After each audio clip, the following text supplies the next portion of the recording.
Vasudevaya.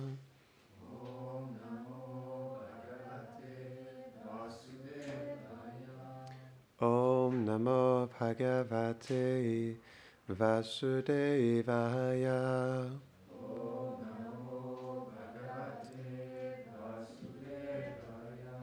Om Namo Bhagavate Vasudevaya.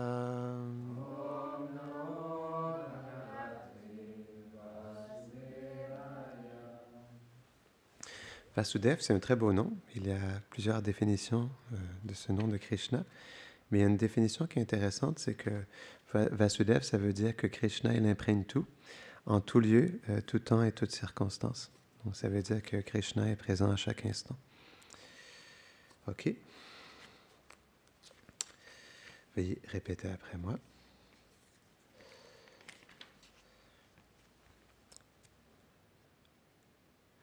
Atrer apatyamabhikangsataha tushto.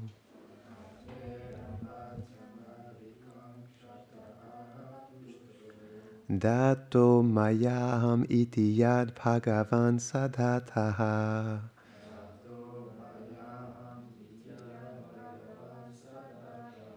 Yat pada pankaja paraga pavitrateha.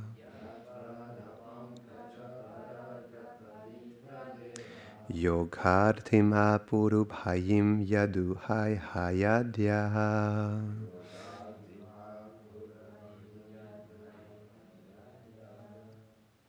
Traduction. Étant satisfait par les austérités du sage Atri, qui cherchait une descendance, le Seigneur dit, « Je m'offre moi-même comme ton fils. » Alors il s'incarna sous le nom de Daitatreya. Par la poussière de ses pieds, Yadu, Kartaviryarjuna et d'autres devinrent purifiés de leur corps. Ils gagnèrent les pouvoirs du yoga qui leur amenèrent toutes les prospérités dans le monde et finalement la libération. Commentaire. D'après Srila Vishwanath Chakravarti Thakur, ce verset décrit l'avatar d'Attatreya, le sage Atri qui entretenait une relation parentale avec le Seigneur, désirait l'avoir comme fils. Il lui promit alors d'apparaître comme son fils. Je me suis donné Dattaha à toi. Par conséquent, il fut appelé Datta, fils d'Atri, Atreya. Par sa grâce, nombreux sont ceux qui atteignirent la perfection du yoga et qui purent atteindre la satisfaction en ce monde, puis la libération. Mais même après avoir atteint un statut élevé dans le yoga, Ayhaya fut tué par l'avatar Parashuram à cause de sa grande offense envers un dévot.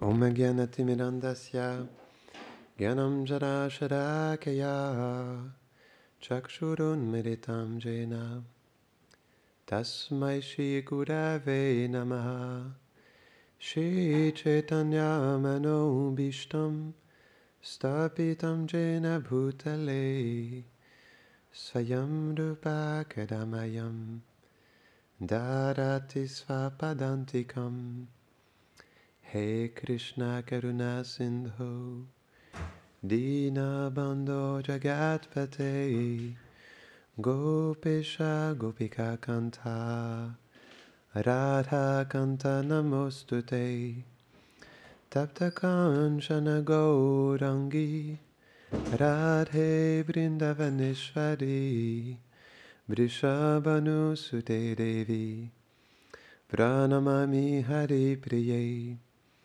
Vanchakalpatarubhyashta Kripa Sindhubhyaeva cha Patitanam Pavanebhyo Vaishnavebhyo Namo Namaha Jaya Shri Krishna Chaitanya Prabhu Nityananda Shri Advaita Gadadhara Shivasadi Gaura Bhakta Vrinda Hare Krishna,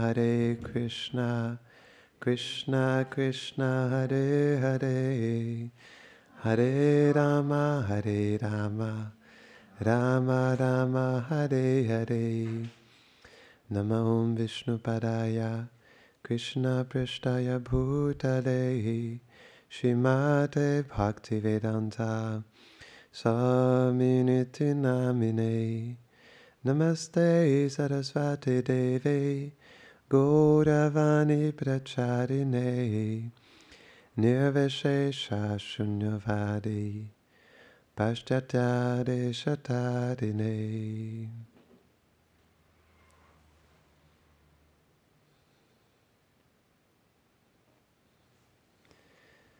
Donc j'ai trouvé quelque chose d'intéressant quand je lisais le verset et le commentaire. Donc Krishna, il a voulu réciproquer avec le sage. Comment il s'appelait? Atri, c'est ça? Fils d'Atri, ouais. Donc Atri, il avait ce désir dans son cœur d'obtenir le Seigneur comme son fils. Et je réalisais quelque chose lorsque je lisais ça. Il y a plusieurs personnes dans l'histoire de l'humanité qui ont désiré avoir Krishna comme leur enfant.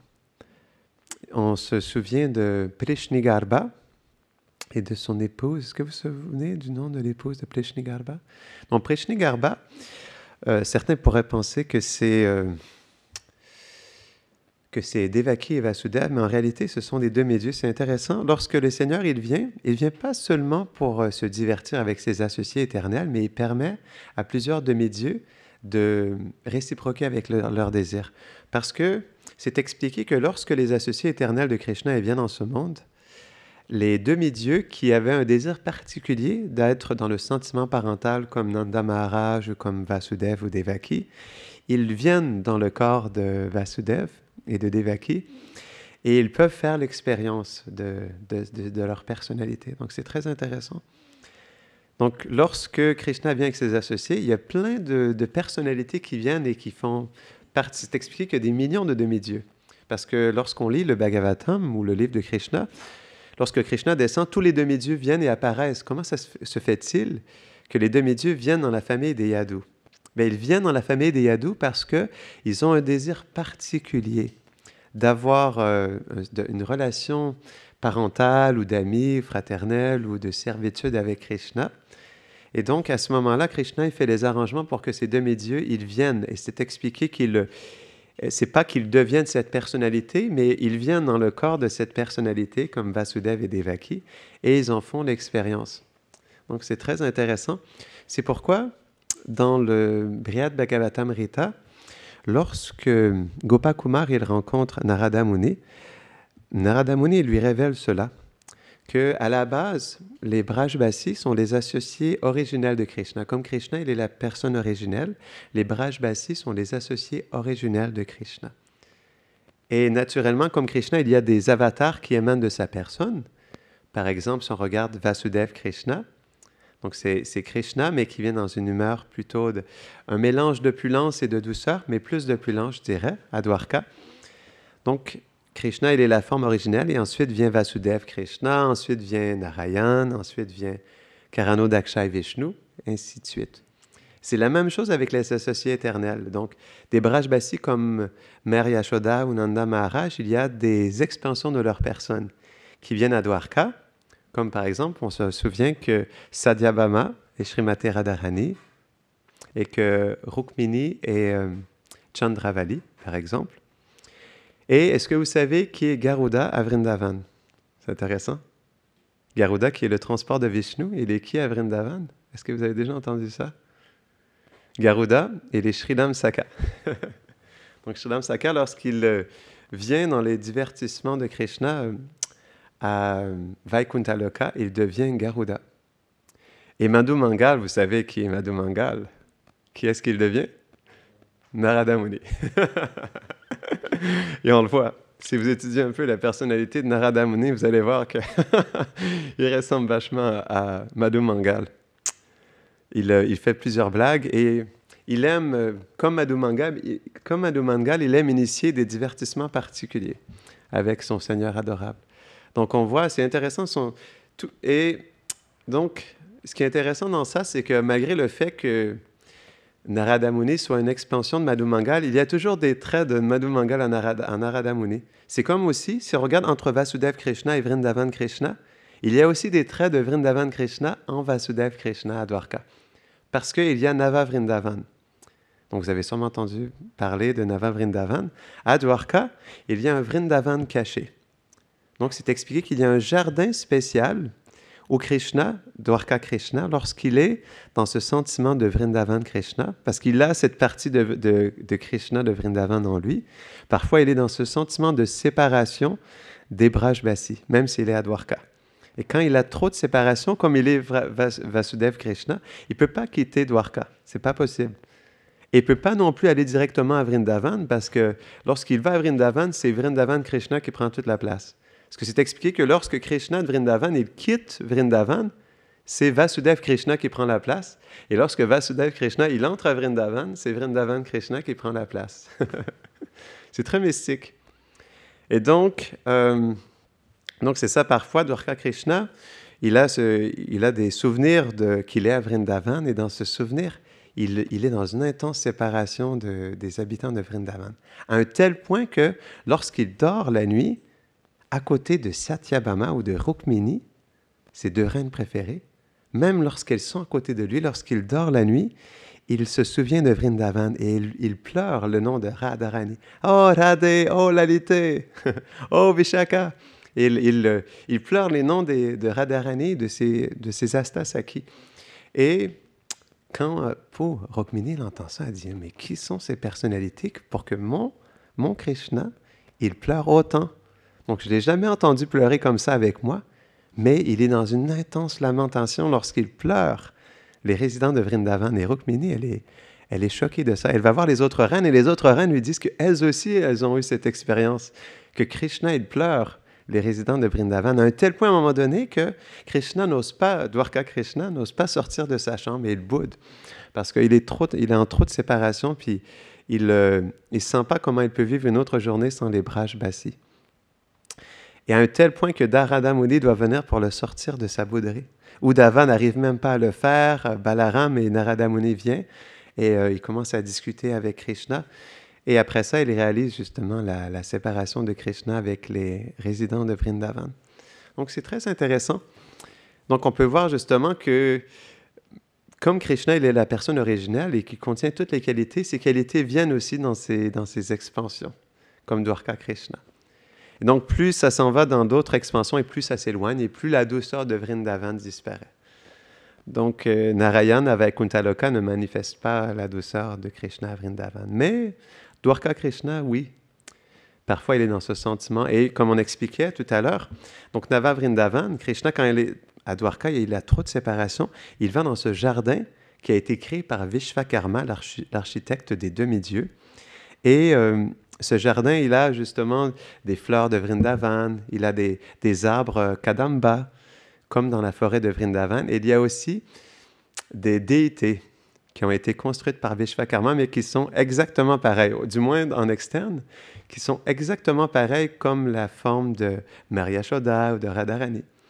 Et Krishna, comme il est en séparation, il entre dans la forêt et il voit Radharani, mais il ne réalise pas que c'est juste une déité, parce qu'il est en tellement de séparation que juste de voir sa forme, il est complètement absorbé et, dans les sentiments de Radharani, et il voit Radharani comme ça, et il commence à lui parler.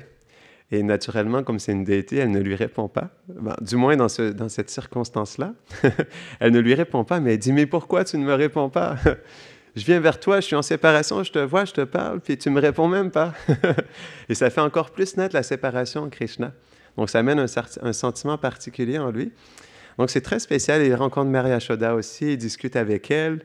À un moment donné, comme il n'y a pas de réponse, Balaram est présent aussi. Et c'est expliqué que les reines, comme Rukmini et Satyabhama, elles viennent dans le jardin et elles voient Krishna qui interagit comme ça avec les déités des Brajbasi. Et là, à un moment donné, comme elles ne répondent pas, Krishna, il tombe sur le sol complètement dévasté. Et là, Balaram, il ne sait plus quoi faire. Et c'est expliqué que donc Balaram, il l'amène sur une couche et il change ses habits. Parce que Krishna, à Dwarka, il a une couronne, il ne porte pas la plume de pan, il n'a pas de flûte avec lui ou de bâton de vacher. Il est habillé avec des habits royaux comme un prince.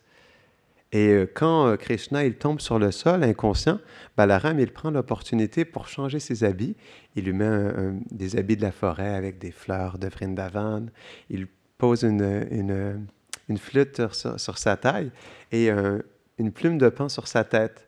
Et donc quand Krishna se réveille, comme il est encore dans la séparation de Vrindavan, il regarde et là il voit qu'il a la flûte, donc naturellement il se sent vraiment à Vrindavan.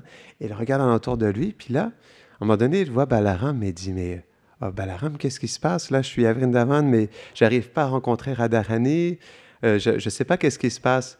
Et donc, à un moment donné, Balaram, il voit que c'est plus possible de le garder dans ce souvenir de Vrindavan.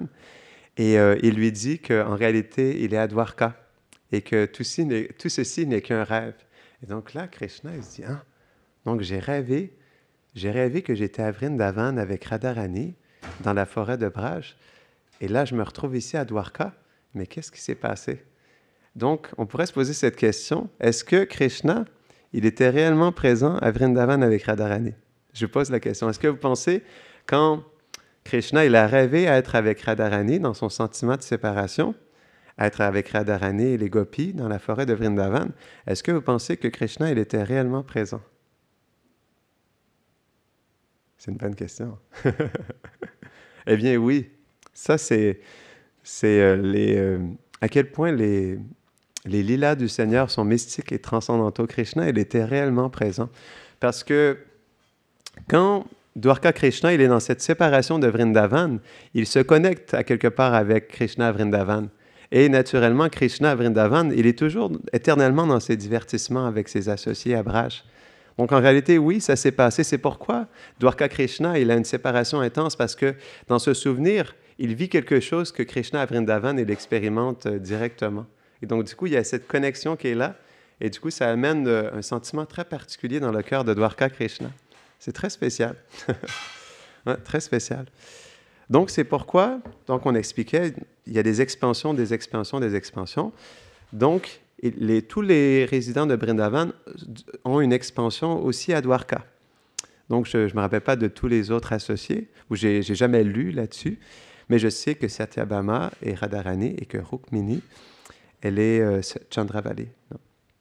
Et donc, on peut voir aussi avec Vasudeva et Devaki, qui sont des expansions de Nanda Maharaj et de Maria Yashoda, ainsi de suite, jusqu'aux demi-dieux aussi. C'est expliqué que les demi-dieux qui sont connectés justement à ces associés éternels, ils sont des expansions d'expansion, d'expansion, d'expansion. Et c'est pourquoi ils ont comme ils sont connectés justement en tant qu'expansion, ils ont cette qualification pour pouvoir naître dans la famille des Yadus. C'est ce qui fait que Prishnigarbha, qui n'était pas directement, parce qu'on lit dans le Bhagavatam, Prishnigarbha, il voulait intensément Krishna comme son fils, et finalement, Krishna lui a dit qu'il allait venir en tant que son fils Krishna, et que lui, il serait Vasudev. Mais quand Vasudev vient, c'est directement Vasudev, et Prishnigarbha, il vient et il est présent dans le corps de Vasudev, et il peut en vivre l'expérience. Donc c'est un peu compliqué, tout ça. Mais c'est juste pour expliquer que oui, il y a plusieurs personnalités qui veulent... Donc il y a cette possibilité, lorsqu'une personne a un désir dans son cœur d'avoir Krishna comme son enfant, il y a cette possibilité de pouvoir être présent, connecté justement à Vasudev, Devaki ou Nanda Maharaj lorsqu'ils viennent dans ce monde. Ou sinon, il y a cet aspect plus dans l'éternité qu'on appelle le Sthayi Bhav, ça veut dire le sentiment éternel qui anime l'être dans sa relation avec Krishna, de pouvoir justement être intégré dans l'éternité, dans une relation spécifique avec Krishna, que ce soit dans la parentalité ou la fraternité. Mais cette histoire, elle est très belle parce que ça nous montre à quel point, justement, les dévots du Seigneur, ils ont un désir personnel et intime d'être avec Krishna. Et c'est ça qui fait toute la différence en réalité. Parce que Krishna est réciproque avec le désir de l'être. C'est pourquoi tout dans notre journée est une méditation, une disposition. C'est pourquoi, lorsqu'on commence notre journée, par exemple, lorsqu'on va dans la douche, on devrait commencer à ce moment-là à méditer sur notre entrée dans le Mangalarti. C'est quelque chose de très important, parce que le Mangalarti, c'est notre introduction à la journée, et si on n'entre pas dans le Mangalarti, notre disposition au japa, et pour le reste de la journée, ne sera pas la même.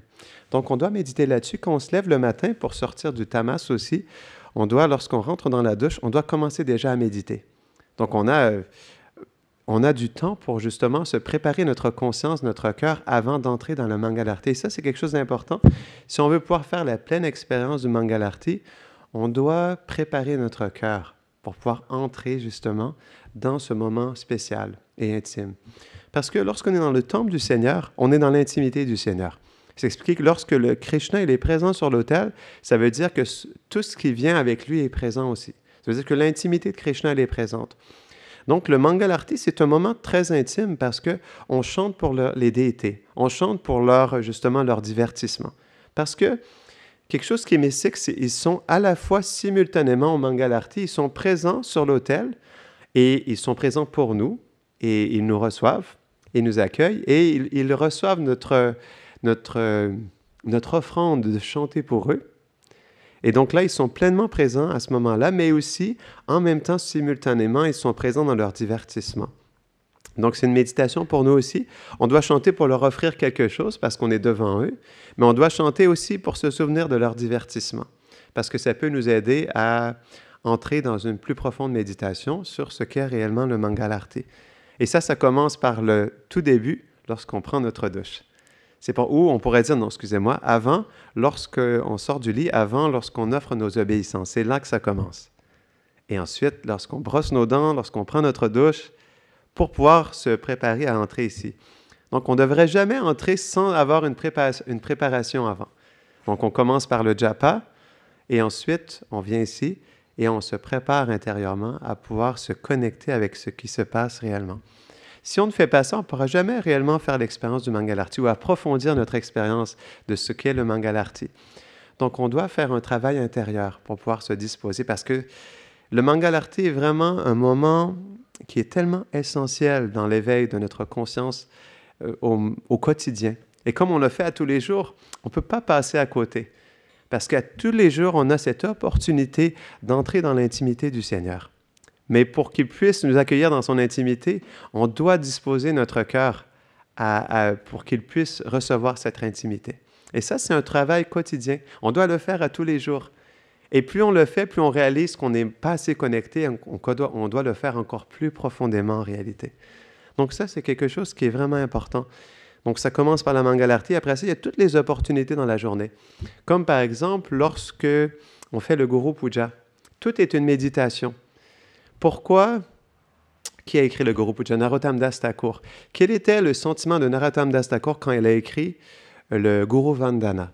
Donc, on doit méditer là-dessus. Lorsqu'on chante le Guru Vandana, le Guru Puja, pourquoi Narottam Das Thakur il a écrit ces paroles? Quelle était sa méditation quand il a écrit ça? Donc, on doit méditer aussi, pas juste chanter, mais aussi chanter avec la compréhension de ce qui se passe pour qu'on puisse éveiller un sentiment dans notre cœur. Bhaktivinoda Thakur, il explique ça. Si on n'éveille pas de sentiment dans notre cœur, on ne pourra pas passer à un niveau supérieur de chant et de méditation. Donc, on doit voir comment on peut amener ce sentiment. Et ce sentiment, il vient dans cette sensibilité par rapport à ce qui se passe dans notre quotidien et dans justement l'expérience du Mangalarti et tout le programme du matin. Parce que c'est vraiment spécifique et c'est fait comme le Bhagavatam est fait pour éveiller l'amour de Dieu dans notre cœur.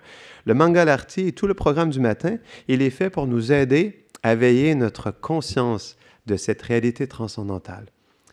Donc, on a tous les jours cette opportunité et on a tellement une opportunité précieuse à tous les jours de pouvoir petit à petit être introduit dans cette merveilleuse réalité. Donc, on va terminer ici. Est-ce qu'il y a des questions avant qu'on termine la classe? Oui? Tu avais une question? Non? Ok, d'accord. Grantara Srimad Bhagavatam ki, Jai Nitai Gaura Premanande.